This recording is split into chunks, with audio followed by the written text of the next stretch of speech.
दोस्तों, परम ज्ञान की दुनिया में आपका स्वागत है, जहां हर कहानी जीवंत होकर आपके कानों में गूंजती है। आज की ये कहानी इतनी रोमांचक और भावुक होने वाली है कि आप इसे सुनते हुए खुद को उस पुराने युग में महसूस करेंगे।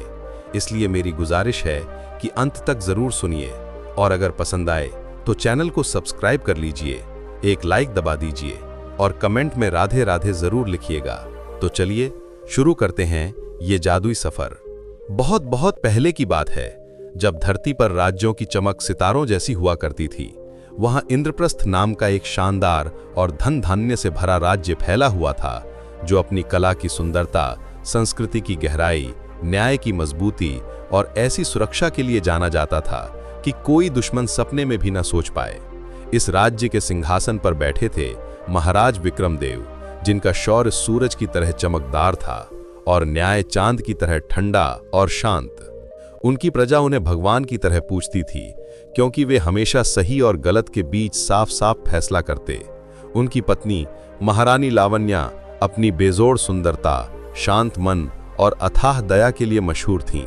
वे लोगों के दुखों को अपना दुख मानती और हर वक्त मदद के लिए तैयार रहती, जैसे कोई माँ अपने बच्चों के लिए। महाराज और महारानी का जीवन प्रजा के लिए एक मिसाल था। सब कुछ परिपूर्ण लगता था, लेकिन उनके दिल में एक गहरी खालीपन की उदासी छाई हुई थी, क्योंकि उनके कोई बच्चा नहीं था, कोई वारिस जो उनके बाद राज्य संभाले।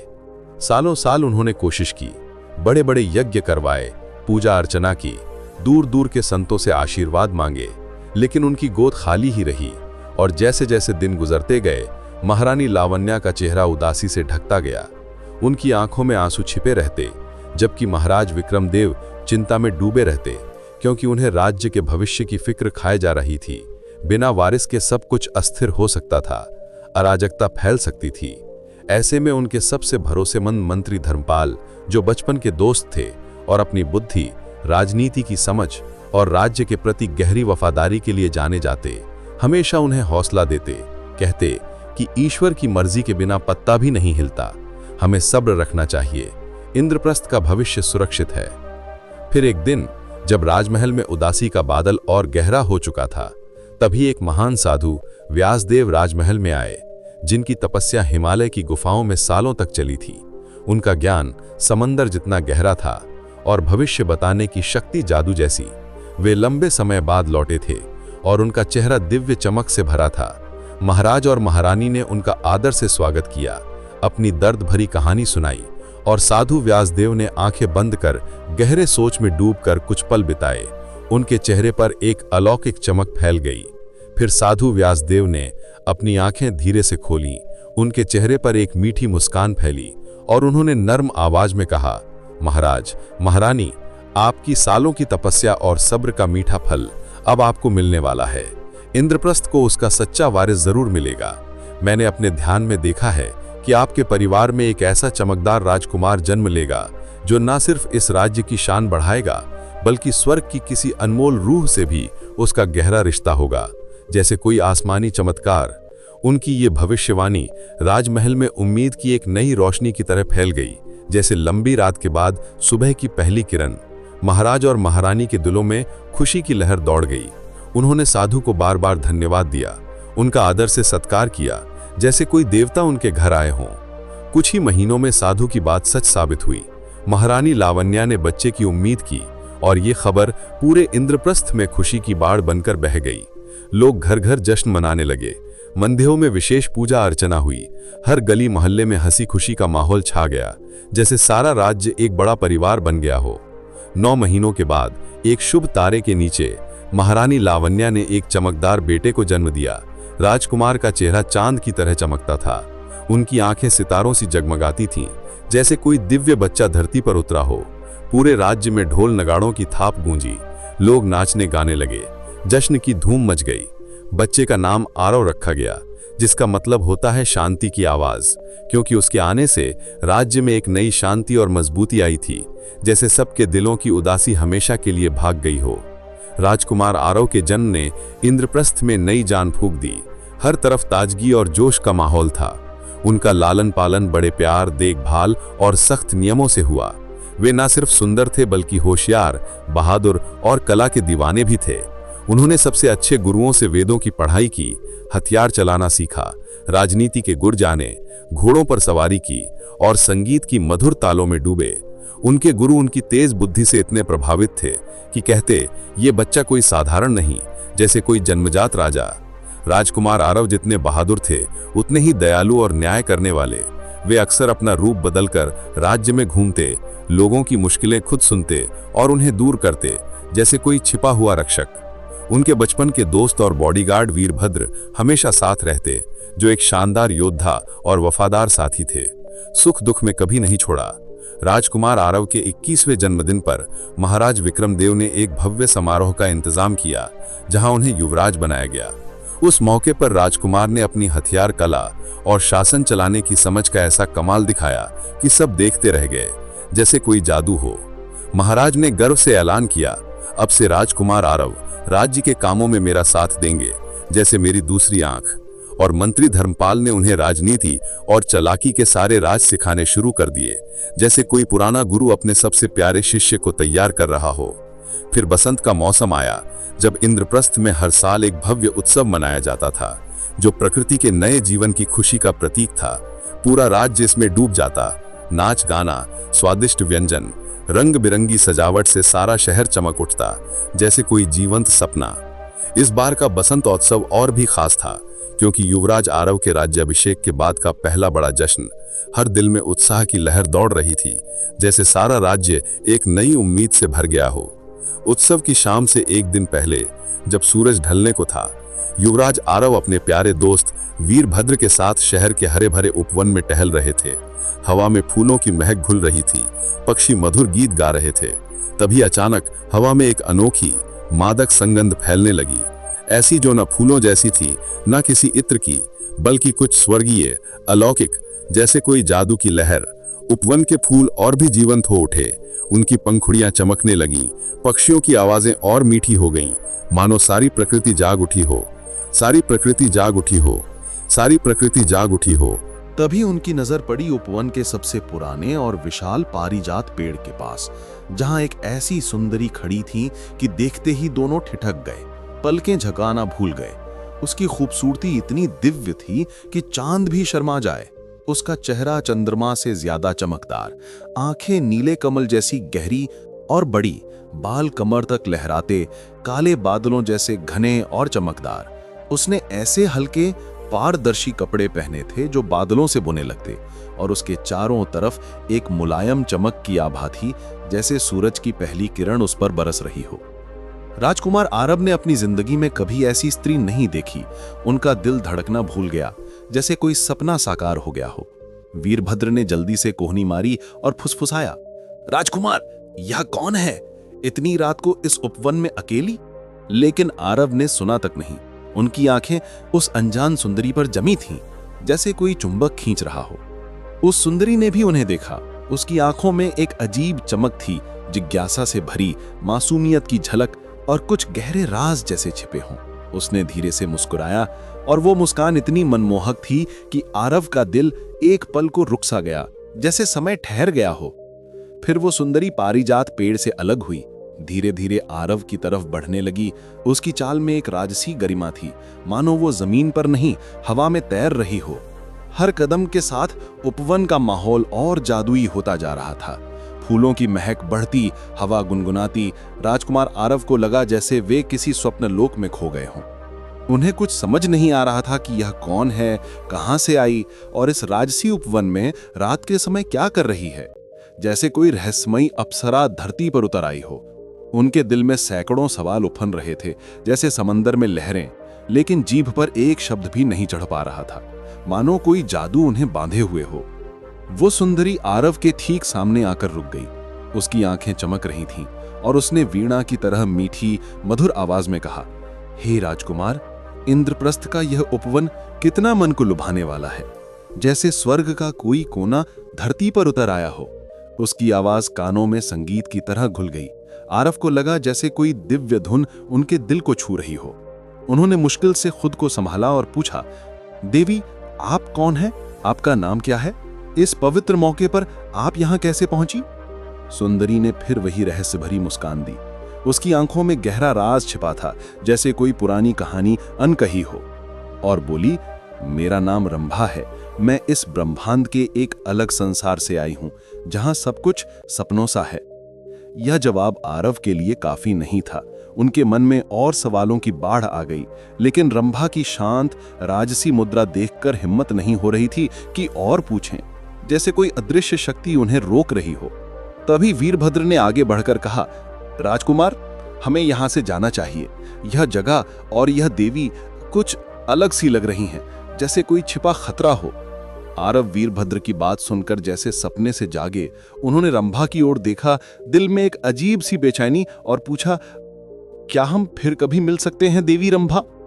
रंभा ने फिर वही मनमोहक मुस्कान बिखेरी और कहा, बेशक राजकुमार, अगर किस्मत ने चाहा तो हम जरूर मिलेंगे, जैसे सितारे मिलते हैं रात में। इतना कहकर वह मुड़ी, धीरे से पारिजात पेड़ की छांव में कदम बढ़ाए और अचानक हवा में घुल सी गई, जैसे कभी थी ही नहीं, कोई धुंध बनकर गायब हो गई। राजकुमार आरव उसे देखते रहे, आंखें फैली हुई। जब वह पूरी तरह ओझल हो गई, तभी उन्होंने लंबी सांस ली। उनका मन उथल पुथल मचा रहा था। वसंतोत्सव की सारी तैयारियां भूल गए। आंखों के सामने बस रंभा का वो दिव्य चेहरा घूम रहा था। कानों में उसकी मधुर आवाज गूंज रही थी, जैसे कोई जादू का जाल बुन गया हो। वीरभद्र ने कंधे पर हाथ रखकर हिलाया। राजकुमार, आप कहां खो गए? क्या हो गया आपको? इतने चुप और परेशान क्यों? आरव ने वीरभद्र की ओर देखा। उनकी आंखों में एक अनोखी चमक थी और बोले, वीरभद्र, आज जो मैंने देखा वह विश्वास करने लायक नहीं। मुझे लगता है मैंने अपनी जिंदगी की सबसे सुंदर और रहस्यमयी स्त्री को देख लिया। एक भिन्न लोक से आई, इसका मतलब क्या हो सकता है? जैसे कोई अप्सरा? वीरभद्र ने चिंता से सिर हिलाया और कहा, मुझे कुछ सही नहीं लग रहा राजकुमार। ऐसी खूबसूरती कोई साधारण इंसान की नहीं हो सकती। शायद कोई स्वर्गीय शक्ति हो, सावधान रहिए। राजकुमार आरव ने वीरभद्र की चेतावनी पर जरा भी ध्यान नहीं दिया, जैसे हवा में उड़ती धूल। उनका मन बस रंभा के उस दिव्य चेहरे में डूबा हुआ था। उसकी हर झलक उनके दिलो दिमाग पे छा गई थी। वे और ज्यादा जानना चाहते थे उस रहस्यमयी स्त्री के बारे में, लेकिन उन्हें कहाँ पता था कि वह कोई आम स्त्री नहीं, बल्कि स्वर्ग लोक की एक सच्ची अप्सरा थी, जो किसी खास मकसद से धरती पर उतरी थी। यह राज अभी गहराई में छिपा था और इसे खुलने में अभी लंबा समय लगना था, जैसे कोई पुरानी गाथा धीरे धीरे सामने आती हो। साधु व्यास देव की पुरानी भविष्यवाणी उनके कानों में गूंज रही थी। देवलोक की किसी अनमोल रूह से गहरा रिश्ता, जैसे कोई पूर्व संकेत मिल रहा हो। इधर आरव की यह आसक्ति राजमहल में चिंता की लहर बनकर फैलने लगी। हाँ ध्रुव, आरव ने मजबूती से कहा, मुझे उसे फिर से ढूंढना है। मेरा मन चैन नहीं ले रहा, जैसे कोई अधूरा सपना हो। ध्रुव जानता था कि आरव को ठान लेने पर रोकना नामुमकिन है। उसने सिर हिलाकर कहा, ठीक है राजकुमार, लेकिन सावधानी से। राजमहल में ऐसी बातें आसानी से नहीं मानी जाएंगी। लोग तरह तरह की अफवाहें उड़ा सकते हैं। आखिरकार महाराज विक्रम देव और महारानी लावण्या ने आरव को अपने कक्ष में बुलाया। महारानी ने प्यार से हाथ थपथपाते हुए पूछा, पुत्र आरव, तुम आजकल इतने खोए खोए क्यों रहते हो, जैसे दिल किसी और दुनिया में हो? क्या कोई परेशानी है जो तुम्हें सता रही है? आरव को लगा माता पिता से कुछ छिपाना ठीक नहीं। उन्होंने सब कुछ खुलकर बता दिया। रंभा की उस अनुपम सुंदरता के बारे में, कैसे वो एक अलग लोक से आई थी। अपनी भावनाओं को दिल से निकालकर कहा कि वे उसे फिर ढूंढना चाहते हैं, जैसे कोई प्यासा पानी की तलाश में हो। महाराज विक्रम देव ने शांत होकर सुना। वे जानते थे उनका बेटा कभी झूठ नहीं बोलता, लेकिन चिंता उनके चेहरे पर साफ दिखी। बोले, पुत्र, मैं तुम्हारी भावनाओं की कद्र करता हूं, लेकिन समझो, ऐसी रहस्यमयी शक्तियां इंसान को भटका सकती हैं। शायद कोई माया का जाल हो जो तुम्हें फंसाना चाहता हो। साधु व्यास देव ने देवलोक की रूह की बात कही थी, लेकिन उसका असली मतलब अभी समझ नहीं आ रहा। महारानी लावण्या ने नरम आवाज में कहा, पुत्र, हम तुम्हारे दिल की बात समझते हैं, जैसे कोई माँ अपने बच्चे की हर पीड़ा महसूस करती हो, लेकिन तुम्हें अपने कर्तव्य भी हमेशा याद रखने होंगे, जैसे कोई मजबूत नींव घर को संभालती है। तुम इंद्रप्रस्थ के आने वाले युवराज हो। राज्य और प्रजा की जिम्मेदारियां तुम्हारे कंधों पर हैं। उन्हें कभी अनदेखा नहीं कर सकते। बसंत उत्सव बस आने वाला है। और लोग तुमसे ढेर सारी उम्मीदें लगाए बैठे हैं, जैसे फूल सूरज की किरणों का इंतजार करते हैं। राजकुमार आरव ने माता पिता की चिंता को गहराई से समझा। उनके दिल में वो दर्द महसूस हुआ, लेकिन रंभा की याद जैसे कोई मीठी आग सुलग रही थी, मन से निकलने का नाम नहीं ले रही। उन्होंने नरम आवाज में कहा, माता, मैं अपने फर्ज को कभी नहीं भूलूंगा, लेकिन उस स्त्री के राज को जानना मेरे लिए जरूरी हो गया है। मेरा दिल चैन नहीं ले रहा, जैसे कोई अधूरी कहानी बार बार पुकार रही हो। राजमहल में आरव की ये बेचैनी मंत्री धर्मपाल तक भी पहुंची, जैसे हवा में फैली कोई गुप्त सुगंध। धर्मपाल अनुभवी, चतुर, राजनीतिज्ञ और गहरे ज्ञानी थे। उन्होंने तुरंत खतरे की गंभीरता भांप ली। सोचा कि युवराज का किसी अनजान शक्ति में फंसना राज्य के भविष्य को अंधेरे में ढकेल सकता है, जैसे कोई तूफान शांत समंदर को उथल पुथल कर दे। उन्होंने महाराज से अकेले में मुलाकात की और गंभीर स्वर में कहा, महाराज, युवराज की ये आसक्ति कोई खेल नहीं, गंभीर हो सकती है। पुरानी कथाओं में सुनने को मिलता है कि स्वर्ग की अप्सराएं धरती पर उतरती हैं, लेकिन इंसानों से उनका रिश्ता हमेशा उलझनों भरा रहा है। हमें इसे बहुत सावधानी से सुलझाना होगा, जैसे कोई नाजुक धागा खींचते वक्त। महाराज विक्रमदेव ने सिर हिलाकर सहमति दिखाई। उनके चेहरे पर चिंता की लकीरें गहरी हो गईं। बोले, मैं भी यही सोच रहा हूं मंत्री। आरव का मन इतना भटका हुआ है कि राज्य के काम प्रभावित हो रहे हैं। धर्मपाल ने सुझाव दिया, हमें साधु व्यासदेव से फिर मार्गदर्शन लेना चाहिए। उन्होंने ही राजकुमार के जन्म की भविष्यवाणी की थी, देवलोक की रूह का जिक्र किया था। शायद वही इस गुत्थी को सुलझा सकें, जैसे कोई कुंजी पुराना ताला खोलती हो। महाराज ने फौरन आदेश दिया कि साधु व्यासदेव को दोबारा राजमहल बुलाया जाए। कुछ दिनों बाद साधु व्यासदेव फिर राजमहल में पधारे। उनका आगमन जैसे कोई दिव्य प्रकाश लेकर आया हो। महाराज, महारानी और मंत्री धर्मपाल ने आरव की पूरी परेशानी उनके सामने रखी। हर छोटी बड़ी बात विस्तार से सुनाई। जब आरव ने रंभा से उपवन में हुई मुलाकात का पूरा चित्रण किया, उसकी चमक, मुस्कान, सुगंध, सब कुछ, तो साधु के चेहरे पर एक गहरी रहस्यमयी मुस्कान खिल गई, जैसे कोई पुराना राज खुलने को हो। उन्होंने शांत स्वर में कहा, पुत्र आरव, मेरी भविष्यवाणी सच साबित हो रही है। वो देवी रंभा स्वर्ग लोक की सच्ची अप्सरा है और तुम्हारे साथ उसका गहरा पूर्व जन्मों से जुड़ा रिश्ता है। तुम दोनों का भाग्य एक धागे से बंधा हुआ है, जैसे नदियां समंदर से मिलती हैं। सबके होश उड़ गए, जैसे बिजली गिरी हो। पहली बार किसी ने रंभा के अप्सरा होने की पक्की पुष्टि की थी। महाराज विक्रमदेव ने हैरानी से पूछा, पर गुरुदेव, अगर वो अप्सरा है तो धरती पर क्या कर रही है, और युवराज के लिए यह रिश्ता कितना सही सुरक्षित है, जैसे कोई आग में हाथ डालना। साधु व्यासदेव ने गहरी सांस लेकर कहा, हर अप्सरा का धरती पर उतरना किसी खास मकसद से होता है। महाराज, रंभा का उद्देश्य अभी छिपा हुआ है, जैसे कुहरे में छिपा सूरज, लेकिन इतना पक्का है कि वो किसी बड़े महत्वपूर्ण काम के लिए यहाँ आई है, जो शायद पूरे राज्य की किस्मत बदल दे। राजकुमार आरव का रंभा से मिलना किस्मत का एक अनोखा खेल है, जैसे कोई पुरानी किताब का पन्ना अचानक खुल जाए।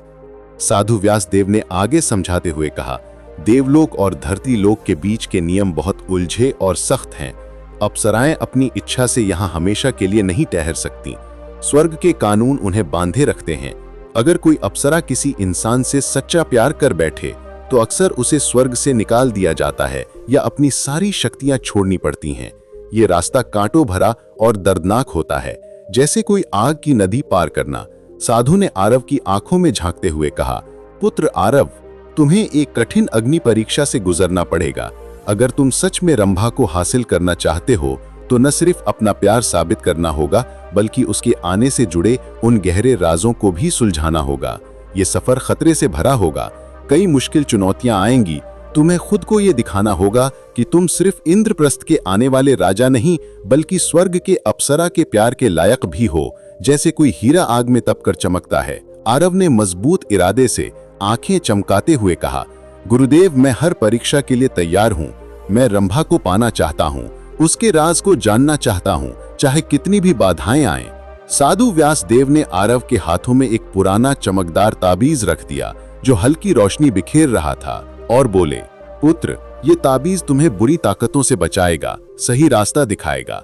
लेकिन इसकी ताकत सिर्फ साफ और नेक दिल वालों के लिए ही जागती है, जैसे सूरज सिर्फ खुले आसमान में चमकता है। फिर साधु मंत्री धर्मपाल की तरफ देखा और कहा, मंत्री जी, युवराज की मदद कीजिए, लेकिन उन्हें अपनी यात्रा खुद तय करने दीजिए। इस सफर में उन्हें सदियों पुराने राजों का सामना करना पड़ेगा, जो इंद्रप्रस्थ और देवलोक के बीच के गहरे बंधन से जुड़े हैं, जैसे जड़ें जमीन के अंदर छिपी होती हैं। मंत्री धर्मपाल ने सम्मान से सिर झुकाया और कहा, जैसा आप कहें गुरुदेव, मैं हर कदम पे साथ हूं। साधु व्यासदेव ने फिर आंखें बंद की। उनका चेहरा गंभीर हो गया, जैसे कोई भविष्य की छवि देख रहे हों, और बोले, मुझे लग रहा है कि इंद्रप्रस्थ पर एक बड़ा संकट छा रहा है। ये खतरा रंभा के धरती पर आने से सीधा जुड़ा है। युवराज को इसे पहचानना और रोकना होगा, जैसे कोई योद्धा अंधेरे से लड़ता है। साधु के इन शब्दों और ताबीज ने राजकुमार आरव के दिल में एक नई आग जला दी। अब उनका मकसद सिर्फ रंभा को ढूंढना नहीं था, बल्कि उसके आने का गहरा राज समझना और राज्य पर मंडराते खतरे को दूर करना भी, जैसे एक साथ कई युद्ध लड़ने हों। उन्होंने फौरन खोज शुरू करने का फैसला किया। दिल में जोश की लहर दौड़ रही थी। आरव ने अपने वफादार दोस्त वीरभद्र से कहा, वीरभद्र, हम आज रात ही उपवन जाएंगे। मुझे पूरा यकीन है कि रंभा फिर वही मिलेगी, जैसे कोई चुंबक खींच रहा हो। वीरभद्र अभी भी चिंता से भरा था। उसकी भौहें सिकड़ी हुईं, लेकिन राजकुमार के मजबूत इरादे को जानता था। बोला, जैसी आपकी आज्ञा राजकुमार, मैं आपके साथ हूं, चाहे कोई भी तूफान आए। वे अपनी ताकत को चारों तरफ फैलाना चाहते थे और इंद्रप्रस्थ की चमकती समृद्धि उनकी आंखों में हमेशा खटकती रहती थी, जैसे कोई कांटा चुभता हो। असुरजीत ने खुली जंग लड़ने की बजाय एक चालाक योजना बनाई कि राज्य को अंदर से तोड़ना, जैसे कोई दीमक लकड़ी को खोखला कर दे। उन्होंने एक खतरनाक रहस्यमयी गुप्तचर को चुना, जिसका नाम छाया था। वह छल कपट की माहिर थी, अपना रूप बदलने में इतनी निपुण कि कोई भी शक्ल अपना सकती, जैसे पानी किसी बर्तन में ढल जाए। छाया ने चुपके से इंद्रप्रस्थ में घुसपैठ की, धीरे धीरे राजमहल के भरोसेमंद लोगों के बीच जगह बनाई। उसका असली निशाना था युवराज आरव को बदनाम करना, राज परिवार में फूट डालना, जैसे जहर की बूंदें धीरे धीरे फैले। उसने आरव और रंभा की उस गुप्त मुलाकात की खबर को अफवाहों की आग बना दिया। पूरे राज्य में कहानियां गढ़ीं कि राजकुमार किसी डायन के जादू में फंसा है। वह राज्य के लिए बड़ा खतरा बन गया है। लोग कानाफूसी करने लगे, दिलों में शक की लकीरें पड़ने लगीं। मंत्री धर्मपाल अपनी तेज बुद्धि से इन अफवाहों की हलचल और राजमहल की बढ़ती बेचैनी को तुरंत भांप गए, जैसे कोई अनुभवी शिकारी हवा में खतरे की महक सूंघ ले। उन्होंने अपने विश्वसनीय गुप्तचरों को फौरन जांच के आदेश दिए। उन्हें पूरा यकीन था कि ये बातें खुद ब खुद नहीं उड़ रही हैं, बल्कि किसी के हाथ की कठपुतली हैं, जैसे कोई छिपा हुआ धागा खींच रहा हो। एक दिन एक गुप्त संदेश आया कि रात के अंधेरे में कुछ अनजान साए महल के आसपास मंडरा रहे हैं, शाही मोहरें और महत्वपूर्ण कागजातों से छेड़छाड़ करने की कोशिश कर रहे हैं। यह कोई छोटी चोरी नहीं, बल्कि राज्य की सुरक्षा पर सीधा हमला था, जैसे कोई चोर घर की नींव हिला दे। धर्मपाल ने सब समझ लिया कि यह सिर्फ गपशप नहीं, एक सुनियोजित षड्यंत्र है जो राज्य को जड़ से हिला सकता है। उन्होंने तुरंत महाराज विक्रमदेव को सब बताया। महाराज का चेहरा चिंता से स्याह पड़ गया। बोले, मंत्री, ये बेहद गंभीर है। हमारी सुरक्षा और इज्जत दोनों दांव पर हैं, जैसे कोई तूफान दरवाजे पर दस्तक दे रहा हो। धर्मपाल ने सोचते हुए कहा, महाराज, सीधा तो कोई लिंक नहीं दिखता, लेकिन हो सकता है कि युवराज को भटकाने वाली ताकत ही इस साजिश की जड़ हो, या कोई दुश्मन आरव का ध्यान खींचकर राज्य को कमजोर कर रहा हो, जैसे शिकारी चारा डालकर जाल बिछाता है। महाराज ने दृढ़ स्वर में कहा, हमें युवराज की रक्षा करनी होगी और इस छिपे दुश्मन को बेनकाब करना होगा, जैसे अंधेरे में छिपी आग को बुझाना। इसी बीच राजकुमार आरव और वीरभद्र उस उड़ती नीली रोशनी के पीछे दौड़ते हुए इंद्रप्रस्थ के उस पुराने भुला दिए गए खंडहर वाले कोने में जा पहुंचे, जहां का माहौल डरावना और उदास था। जंगली घास उगी हुई, टूटी दीवारें खड़ी, हवा में एक ठंडी भारी सी उदासी घुली हुई थी, जैसे कोई पुरानी आत्मा सिसक रही हो। रोशनी एक बड़े ढह चुके मंदिर के अवशेषों के पास आकर ठिठकी, फिर मंदिर के बीचों बीच खड़ी एक टूटी मूर्ति के पास जाकर हवा में घुल गई। वह मूर्ति धूल और हरी काई से लिपटी हुई थी, जैसे सालों से कोई स्पर्श न किया हो। उसकी आंखें खाली, लेकिन जैसे कोई राज छिपाए हों। मूर्ति धूल की मोटी परत और हरी काई से पूरी तरह लिपटी हुई थी। उसके चारों तरफ की दीवारें सालों पहले ढह चुकी थीं, अब सिर्फ टूटे पत्थर और जंगली बेलें बची थीं, जैसे कोई भूला हुआ मंदिर समय की धूल में दबा हो। राजकुमार आरव मूर्ति के करीब गए, दिल में उत्सुकता की लहर दौड़ रही थी। उन्होंने ध्यान से उसे छुआ। कोई खास चिन्ह नहीं दिखा, लेकिन जैसे ही उनकी उंगलियां मूर्ति पर पड़ी, गले का ताबीज अचानक तेज चमक उठा। नीली रोशनी की लहर फैल गई और मूर्ति के नीचे की जमीन कांपने लगी, जैसे कोई पुराना रहस्य जाग रहा हो। वीरभद्र ने फुर्ती से तलवार निकाल ली, आंखें चौड़ी करके चेतावनी दी, राजकुमार सावधान रहिए, कुछ गड़बड़ हो रहा है। जमीन में एक गहरी दरार पड़ गई, धीरे धीरे चौड़ी होती गई और उसमें से एक भूमिगत मार्ग खुलता चला गया। अंदर से ठंडी सहरन भरी हवा बहने लगी, साथ में वही अनोखी मीठी सुगंध जो रंभा के पास महसूस हुई थी, जैसे कोई स्वर्गीय फूल खिल रहा हो। वो यही है, आरव ने जोश से चिल्लाकर कहा। आंखें चमक उठीं। रंभा नीचे है, मुझे पूरा यकीन हो गया है। बिना एक पल गवाए वे दोनों उस अंधेरे मार्ग में कूद पड़े। ताबीज से निकलती हल्की नीली चमक उनका दिया सा बन गई, रास्ता रोशन करती हुई। मार्ग गहरा और संकड़ा था, घुमावदार सीढ़ियां नीचे उतरती जा रही थीं, दीवारें नम और ठंडी, जैसे सदियों से कोई न आया हो। वे काफी देर तक चलते रहे, सांसें तेज, दिल की धड़कनें गूंज रही थी। अचानक आगे से एक मधुर लुभावनी वीणा की धुन सुनाई दी, जैसे कोई अप्सरा गा रही हो। आरव के कदम खुद ब खुद तेज हो गए। उन्हें लगा रंभा बस कुछ कदम दूर है, जैसे कोई चुंबक खींच रहा हो। लेकिन जैसे ही वे एक विशाल भूमिगत कक्ष में पहुंचे, एक झटके में सब बदल गया। कक्ष के बीचों बीच एक बड़ा चमकदार पत्थर हवा में लटक रहा था, उससे तेज ऊर्जा की लहरें निकल रही थीं। चारों तरफ 4 विशालकाय कवचधारी संरक्षक खड़े थे, उनकी आंखें खून की तरह लाल, हाथों में पुराने भयानक हथियार। वे पत्थर की तरह स्थिर लगते, लेकिन उनकी मौजूदगी में एक खौफनाक ताकत थी, जैसे कोई प्राचीन रक्षक जाग उठे हों। कौन हो तुम जो इस पवित्र और निषिद्ध जगह में घुसने की हिम्मत कर रहे हो?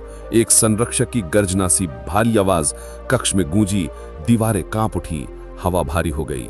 राजकुमार आरव समझ गए कि यह कोई आम जगह नहीं, कोई प्राचीन रहस्यमय मंदिर है, और ये संरक्षक उन्हें यूं ही आगे नहीं जाने देंगे।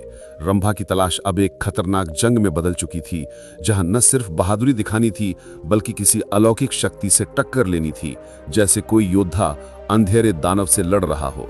इधर उन विशालकाय संरक्षकों से राजकुमार आरव और वीरभद्र की टक्कर शुरू हो गई। वे किसी साधारण योद्धा से कहीं ज्यादा ताकतवर लग रहे थे। उनके लाल नेत्र और चमकते कवच देखकर किसी का भी दिल दहल जाए, जैसे मृत्यु के दूत खड़े हों। हम तुम्हें आगे कदम नहीं बढ़ने देंगे। पहले संरक्षक की गरजती आवाज ने पूरे कक्ष को हिला दिया। यह जगह धरती वालों के लिए बंद है, वापस लौटो। राजकुमार आरव ने मजबूती से तलवार थामी, आंखें दृढ़ता से चमक रही थीं। बोले, हमें रंभा तक पहुंचना है। अगर तुम बीच में आए तो हम तुम्हें रास्ते से हटा देंगे, चाहे कितनी भी कीमत क्यों ना अदा करनी पड़े। संरक्षक एक साथ आगे बढ़े, उनके प्राचीन हथियार हवा को चीरते हुए घूमने लगे, एक भयंकर कान फोड़ू ध्वनि पैदा करते हुए, जैसे तूफान आ गया हो। राजकुमार आरव और वीरभद्र ने अपनी पूरी शक्ति और कौशल से उनका सामना किया। राजकुमार की तलवार बिजली की तेजी से चलती थी और वो संरक्षकों के कवच पर वार कर रहा था, लेकिन उनके कवच इतने मजबूत थे कि उन पर कोई असर नहीं हो रहा था। वीरभद्र अपने तीरों से उन्हें दूर रखने की कोशिश कर रहा था, लेकिन तीर भी उनके कवच से टकराकर वापस लौट रहे थे। ये एक निराशाजनक लड़ाई थी। संरक्षक ना तो घायल हो रहे थे और ना ही थक रहे थे। राजकुमार आरव को लगा कि वे किसी ऐसी शक्ति से लड़ रहे हैं जिसे पराजित करना असंभव है। तभी आरव के गले में लटका ताबीज फिर से चमकने लगा। इस बार उसकी चमक इतनी तीव्र थी कि उसने पूरे कक्ष को जगमगा दिया। ताबीज से एक नीली ऊर्जा निकली और सीधे तैरते हुए पत्थर की ओर बढ़ी, जो कक्ष के बीच में था। जैसे ही ऊर्जा पत्थर से टकराई, पत्थर से एक प्रतिध्वनि निकली और संरक्षकों के शरीर में एक कंपन हुआ। संरक्षकों की लाल आंखें थोड़ी देर के लिए नीली हो गईं और उनकी चाल में एक क्षणिक ठहराव आया। आरव ने इस अवसर को पहचाना। वीरभद्र, उनके कवच पर ध्यान मत दो, उनके जोड़ों पर वार करो जहां कवच कमजोर हो, राजकुमार ने चिल्लाकर कहा। राजकुमार आरव ने अपनी तलवार से एक संरक्षक के घुटने के जोड़ पर वार किया, जहां कवच थोड़ा खुला था। इस बार आरव का वार प्रभावी हुआ और संरक्षक ने दर्द से कराहते हुए एक कदम पीछे लिया। वीरभद्र ने भी अपने धनुष से दूसरे संरक्षक के कंधे के जोड़ पर तीर चलाया। संरक्षक, जो अब तक अजीय लग रहे थे, आईने इसमें अब ये अब घायल हो रहे थे। तावीज की ऊर्जा और राजकुमार के सटीक वार ने उन्हें कमजोर कर दिया था। वे अब पहले की तरह संगठित नहीं थे। आरव और वीरभद्र ने अपनी पूरी ताकत से हमला किया और एक एक करके संरक्षकों को जमीन पर गिरा दिया। वे मरे नहीं थे, बल्कि बेहोश होकर पड़े थे। उनकी ऊर्जा क्षीण हो चुकी थी। लड़ाई खत्म होने के बाद कवच और वीरभद्र हाँफ रहे थे। ताबीज की चमक अब थोड़ी धीमी हो गई थी। राजकुमार, यह ताबीज, इसने हमें बचा लिया, वीरभद्र ने कहा। हाँ वीरभद्र, आरव ने कहा, साधु व्यासदेव ने सही कहा था। यह ताबीज केवल एक रक्षक नहीं, बल्कि गुज कहीं ही कोई समय, बल्कि एक मार्गदर्शक भी है। रंभा का रहस्य और देवलोक का द्वार। संरक्षकों को पराजित करने के बाद राजकुमार आरव और वीरभद्र ने कक्ष के आगे के मार्ग का पता लगाया। तैरते हुए पत्थर के पीछे एक और मार्ग था जो एक बड़े खुले कक्ष की ओर ले जाता था। इस कक्ष में हवा में एक अद्भुत दिव्य सुगंध फैली हुई थी और दीवारों पर चमकते हुए रत्न जड़े हुए थे। कक्ष के केंद्र में एक विशाल पारदर्शी क्रिस्टल स्तंभ था जो नीले और सुनहरे प्रकाश से जगमगा रहा था, और उस स्तंभ के भीतर रंभा थी। वो बेहोश लग रही थी।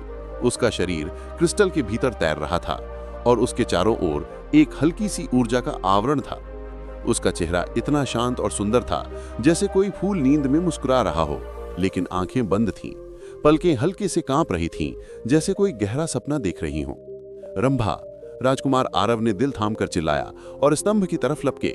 हाथ बढ़ाकर उसे छूने की कोशिश की, लेकिन उंगलियां उस पारदर्शी सतह से आर पार निकल गईं, जैसे कोई धुंध या भ्रम हो, कोई ठोसपन नहीं। आरव का दिल डूबने लगा। राजकुमार, ये क्या जादू है? वीरभद्र ने हैरानी से पूछा, आंखें फैलाकर, हाथ में तलवार कसी हुई। तभी पूरे कक्ष में एक मीठी लेकिन गंभीर आवाज गूंजी, जैसे स्वर्ग से उतरी हो। वो देवलोक के बंधन में है राजकुमार। मृत्युलोक के किसी स्पर्श से उसे बचाया जा रहा है ताकि कोई हानि ना पहुंचे। आरव ने मुड़कर देखा। कक्ष के एक कोने से एक चमकदार दिव्य आकृति धीरे धीरे उभर रही थी, जैसे तारे की रोशनी साकार हो गई हो।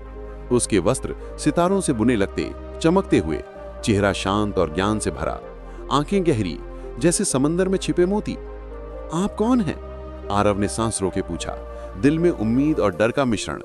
मैं देवलोक का दूत हूं, आकृति ने नर्म लेकिन दृढ़ स्वर में कहा। मेरा नाम इंद्रसेन है। मैं रंभा की रक्षा का जिम्मेदार हूं, जैसे कोई पहरेदार स्वर्ग का दरवाजा संभालता हो। रक्षा, आरव ने भौहें चढ़ाकर दोहराया। वो तो कैद लग रही है, जैसे कोई जंजीर में जकड़ी हो। इंद्रसेन ने लंबी सांस ली, जैसे कोई पुरानी कहानी सुना रहे हो। बोले, रंभा देवलोक की अप्सरा है।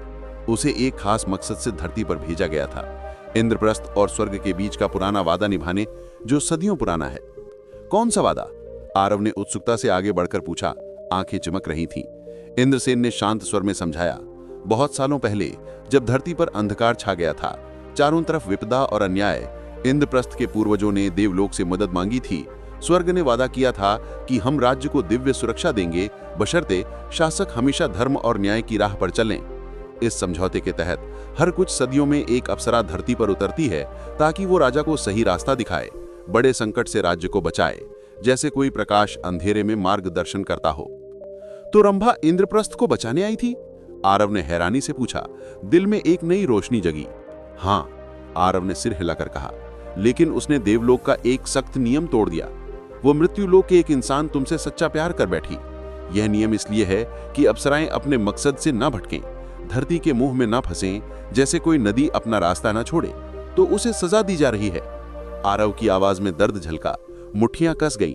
नहीं, ये सजा नहीं, इंद्रसेन ने नरमी से कहा। ये एक सुरक्षात्मक जाल है। राज्य पर खतरा मंडराते तक उसे इस क्रिस्टल में सुरक्षित रखा जाएगा ताकि उसकी शक्तियां गलत हाथों में ना पड़ें और वो अपने फर्ज से ना डिगे, जैसे कोई कीमती रत्न तिजोरी में बंद हो। कौन सा खतरा?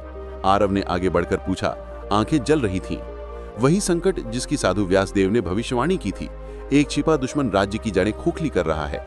वो रंभा की शक्ति को अपने फायदे के लिए हथियाना चाहता है। जब तक वो हारा नहीं जाता, रंभा इस बंधन से आजाद नहीं हो सकती। जैसे कोई ताला तब तक नहीं खुलता जब तक चाबी न मिले। इंद्रसेन की नजर आरव के गले के ताबीज पर पड़ी, जो हल्के से चमक रहा था। बोले, साधु व्यासदेव ने तुम्हें सही रास्ता दिखाया है। ये ताबीज देवलोक और धरती के पुराने रिश्ते का निशान है। ये तुम्हें उस दुश्मन को ढूंढने और हराने में मदद करेगा, जैसे कोई कंपास सही दिशा बताता हो। आरव ने ताबीज को मजबूती से थामा और दृढ़ स्वर में कहा, मुझे उस दुश्मन को हर हाल में पहचानना और खत्म करना होगा। रंभा को आजाद कराना है, राज्य को बचाना है। इंद्रसेन ने गंभीर स्वर में कहा, रंभा को आजाद करने का यही एकमात्र रास्ता है। तुम्हें उस छिपे दुश्मन को बेनकाब करना होगा। इंद्रप्रस्थ को हर खतरे से बचाना होगा, तभी वो अपना फर्ज पूरा कर पाएगी और तुम्हारे साथ रह सकेगी, जैसे कोई पुराना वादा पूरा होने का इंतजार कर रहा हो। जब राजकुमार आरव और वीरभद्र उस भूमिगत कक्ष में इन गहरे राजों को सुलझा रहे थे, मंत्री धर्मपाल इंद्रप्रस्थ में उस गुप्त दुश्मन की तलाश में जी जान से जुटे हुए थे। उन्होंने अपने सबसे भरोसेमंद गुप्तचरों को हर कोने में फैला दिया था। उन्हें यकीन था कि ये कोई बाहर का हमला नहीं, बल्कि राजमहल के अंदर का कोई विश्वासघाती है, या कोई ऐसा जो बहुत करीब पहुंच चुका है, जैसे कोई सांप अपनी ही बांबी में छिपा हो।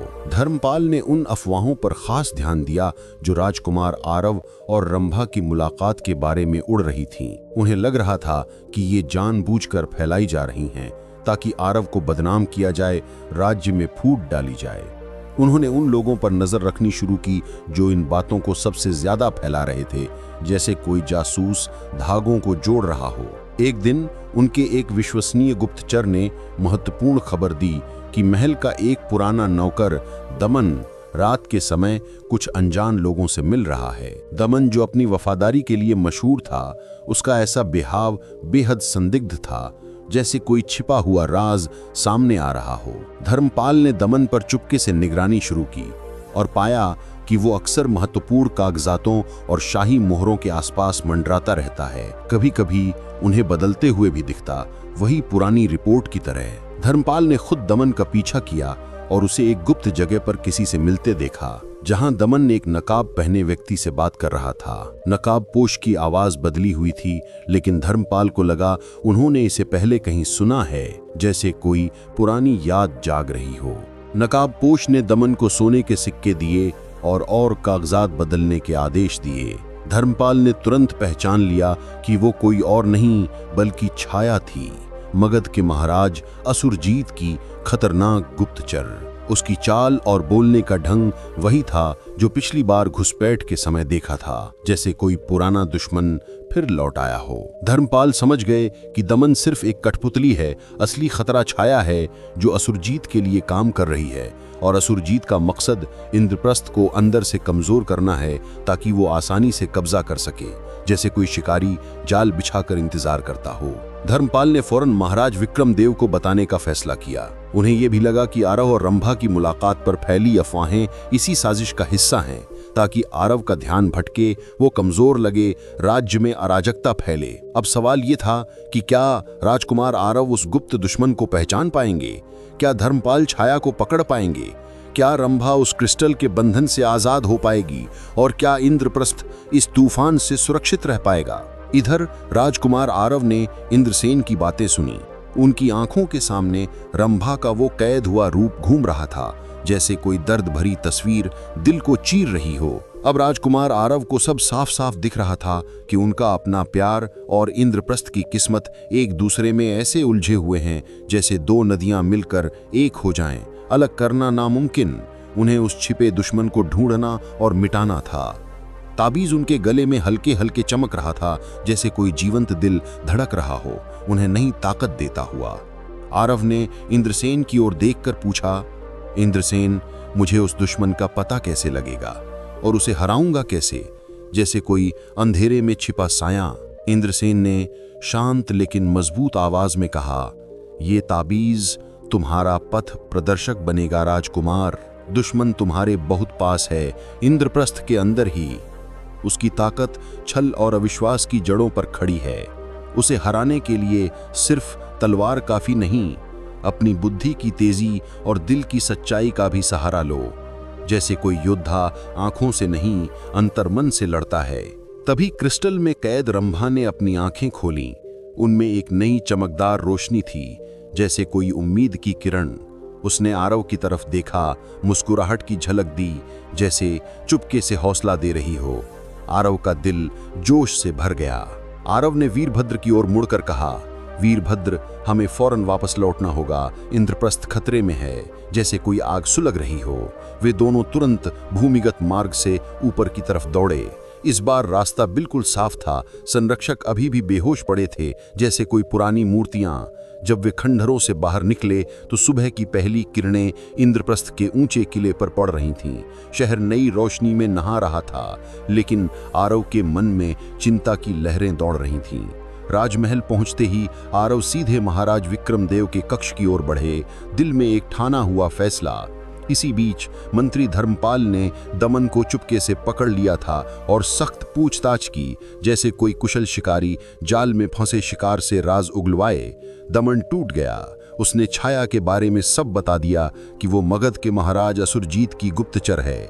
उसे आरव के खिलाफ झूठी अफवाहें फैलाने और शाही कागजातों में गड़बड़ी करने के आदेश मिले थे, जैसे कोई जहर धीरे धीरे फैलाया जा रहा हो।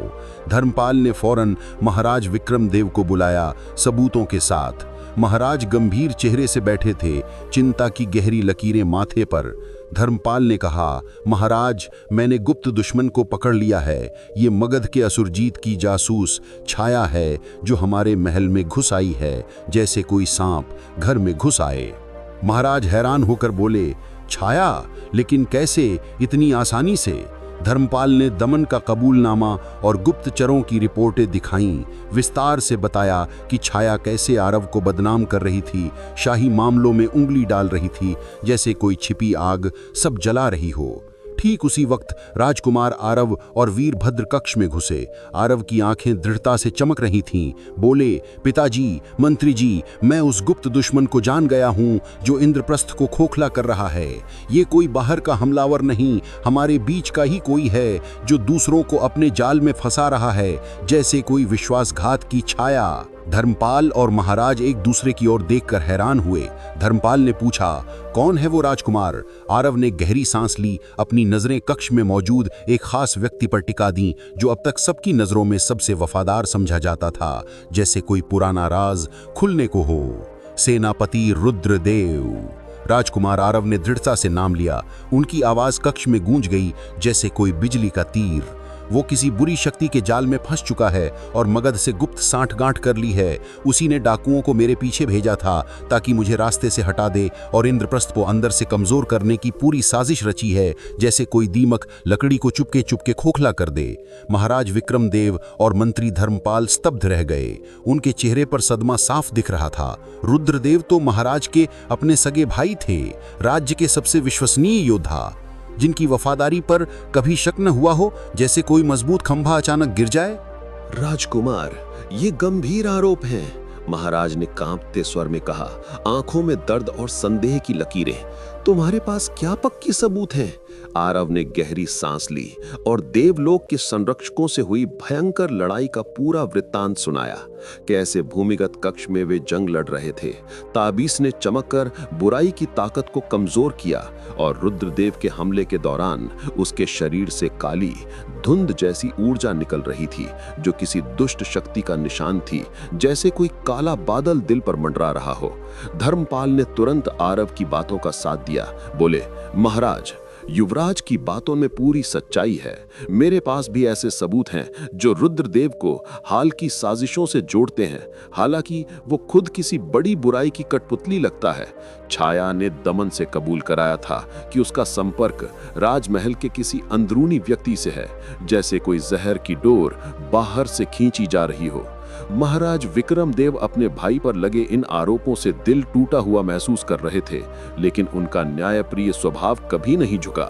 उन्होंने फौरन आदेश दिया, रुद्रदेव को तुरंत हिरासत में लो और गहन जांच करो, हर सच सामने लाओ। रुद्रदेव को महल की गहरी काल कोठरी में बंद कर दिया गया, जहां उनकी शारीरिक और मानसिक हालत की बारीकी से जांच हुई। उनकी आंखों में अब वो काली चमक गायब थी, लेकिन चेहरे पर एक अजीब सी खालीपन था, जैसे कोई आत्मा खो गई हो। डॉक्टरों और संतों ने पाया कि बुराई का प्रभाव अभी भी बाकी है, लेकिन धीरे धीरे कम हो रहा था। रुद्रदेव की गिरफ्तारी के बाद इंद्रप्रस्थ में फैली अफवाहों की आग शांत होने लगी, जैसे तूफान के बाद बादल छट जाएं। महाराज विक्रमदेव ने प्रजा के सामने एक भव्य सभा बुलाई, ऊंचे सिंहासन से ऐलान किया, प्रिय प्रजाजनों, राज्य पर मंडरा रहा साया अब दूर हो गया है। युवराज आरव ने अपनी बहादुरी और निष्ठा से सब साबित कर दिया। इंद्रप्रस्थ सुरक्षित है, जैसे सूरज की किरणें अंधेरे को भगा दें। लोग खुशी से चिल्लाए, जश्न की लहर दौड़ गई। उसी शाम राजकुमार आरव, महाराज विक्रमदेव, महारानी लावण्या, मंत्री धर्मपाल और साधु व्यास देव के साथ वापस उसी भूमिगत कक्ष में पहुंचे जहां रंभा क्रिस्टल के स्तंभ में कैद थी। सीढ़ियां उतरते हुए सबके दिलों में उम्मीद की धड़कन तेज थी। इंद्रसेन, देवलोक का दूत, पहले से ही वहां खड़ा था। उसकी दिव्य चमक कक्ष को रोशन कर रही थी। इंद्रसेन, आरव ने उत्साह से कहा, हमने दुश्मन को पहचान लिया। रुद्रदेव को बंद कर दिया गया है। इंद्रसेन ने सिर हिलाया, मुस्कुरान के साथ बोले, राजकुमार, तुम्हें न सिर्फ दुश्मन ढूंढना था, बल्कि अपनी आत्मा की गहराइयों को भी समझना था। तुमने दोनों परीक्षाओं में कामयाबी हासिल की, जैसे कोई जन्मजात राजा। फिर उन्होंने क्रिस्टल स्तंभ की ओर इशारा किया। अब वक्त आ गया रंभा को आजाद करने का। इंद्रसेन ने आरव को एक चमकदार स्वर्णिम कमल का बीज दिखाया, जो साधु व्यास देव ने पहले दिया था। बोले, ये बीज देवलोक और मृत्युलोक के पवित्र बंधन का प्रतीक है, इसे रंभा के पास रखो। आरव ने बीज लिया, हाथ कांप रहे थे, लेकिन इरादा पक्का। क्रिस्टल में डाला। जैसे ही बीज ने सतह छुई, एक अद्भुत नीली और सुनहरी रोशनी स्तंभ से फूट पड़ी, जैसे कोई सूर्योदय भूमिगत हो। क्रिस्टल धीरे धीरे पिघलने लगा, चूर चूर हो गया और रंभा का शरीर बाहर आया, हल्का हल्का तैरता हुआ। वो धीरे से जमीन पर खड़ी हुई, उसकी आंखें खुशी और आभार से भरी थीं। राजकुमार आरव की ओर देखा, चेहरे पर वो दिव्य मुस्कान खिली, जैसे कोई सपना साकार हो गया हो। इंद्रसेन ने कहा, रंभा, अब तुम स्वतंत्र हो, लेकिन मृत्युलोक में रहने के लिए अपनी दिव्य शक्तियों को सीमित करनी होंगी और हर पूर्णिमा को देवलोक से अपना रिश्ता नवीनीकृत करना होगा, जैसे चांद अपनी रोशनी लौटाता हो। अगर ये शर्तें मानोगी तो राजकुमार आरव के साथ इंद्रप्रस्थ में रह सकती हो। रंभा ने एक पल को भी नहीं ठिठका। उसकी आंखें आरव से मिली और नरम लेकिन दृढ़ स्वर में बोली, मैं स्वीकार करती हूँ इंद्रसेन, मैं राजकुमार आरव के साथ रहना चाहती हूँ, चाहे कितनी भी शर्तें क्यों ना हो, जैसे कोई फूल अपनी खुशबू बांटने को तैयार हो। राजकुमार आरव और रंभा ने एक दूसरे को बाहों में भर लिया। वो गले लगना सिर्फ दो प्रेमियों का मिलन नहीं था, बल्कि देवलोक और मृत्युलोक के बीच एक नई और मजबूत कड़ी का जन्म था, जैसे दो नदियां मिलकर महासागर बनाती हैं। सबके दिलों में खुशी की लहर दौड़ गई। साधु व्यास देव ने मुस्कुराते हुए आंखें चमका कर कहा, महाराज, महारानी, इंद्रप्रस्थ का आने वाला कल अब पूरी तरह सुरक्षित है। युवराज आरव ने अपनी बहादुरी, बुद्धि और दिल की सच्चाई से सब साबित कर दिया, जैसे कोई सूरज उगकर अंधेरे को मिटा दे। महाराज विक्रमदेव और महारानी लावण्या की आंखें आंसुओं से भर गईं। खुशी के मोती लुढ़क रहे थे। उन्होंने रंभा को गले लगाकर इंद्रप्रस्थ की नई राजकुमारी के रूप में अपनाया, जैसे कोई परिवार में नई बहू का स्वागत हो। इंद्रसेन ने अंतिम बार मुस्कुराकर कहा, जब तक इंद्रप्रस्थ में धर्म और न्याय की ज्योति जलती रहेगी, देवलोक का आशीर्वाद हमेशा इस राज्य पर बरसता रहेगा, जैसे सितारे रात को रोशन करते हैं। इतना कहकर वो हवा में घुल गया, जैसे कोई तारा टिमटिमा कर गायब हो जाए। राजकुमार आरव और रंभा ने मिलकर एक न्यायपूर्ण, प्रसिद्ध और चमकदार इंद्रप्रस्थ का शासन चलाया। रंभा ने अपनी सीमित दिव्य शक्तियों का इस्तेमाल राज्य की भलाई के लिए किया। फसलें हरी भरी हुई, बीमारियां दूर रहीं। उसकी मौजूदगी ने पूरे शहर को जादुई आभा दे दी, जैसे कोई स्वर्ग का टुकड़ा धरती पर उतर आया हो। रुद्रदेव अपनी पुरानी साजिशों को याद भी नहीं करते थे। बुराई का प्रभाव पूरी तरह मिट गया था। उन्होंने एक साधारण जीवन अपनाया, गांवों में घूमकर अपनी गलतियों का प्रायश्चित करने लगे, जैसे कोई भटका हुआ वापस राह पर आ जाए। इंद्रप्रस्थ की ये गाथा पीढ़ी दर पीढ़ी सुनाई जाती रही। लोग बच्चों को बताते कि सच्चा प्यार, अटूट निष्ठा और धर्म की राह न सिर्फ इंसानी रुकावटों को पार करती है, बल्कि स्वर्ग के नियमों को भी मोड़ सकती है। और एक राज्य की असली ताकत उसके शासकों के साफ दिल में छिपी होती है, जैसे हीरे की चमक अंदर से आती है। ये कहानी यहीं पूरी होती है। दोस्तों, अगर आपको ये रोमांचक और प्रेरणादायक कहानी पसंद आई हो तो इस वीडियो को लाइक करके चैनल को जरूर सब्सक्राइब कर लीजिए। और हाँ, कमेंट में बताना ना भूलिए कि आप कहां से ये वीडियो देख रहे हैं, ताकि हमें पता चले कि हमारे दर्शक दुनिया के कोने कोने से जुड़े हैं। तो दोस्तों, अगली कहानी में फिर मिलते हैं। तब तक के लिए राधे राधे।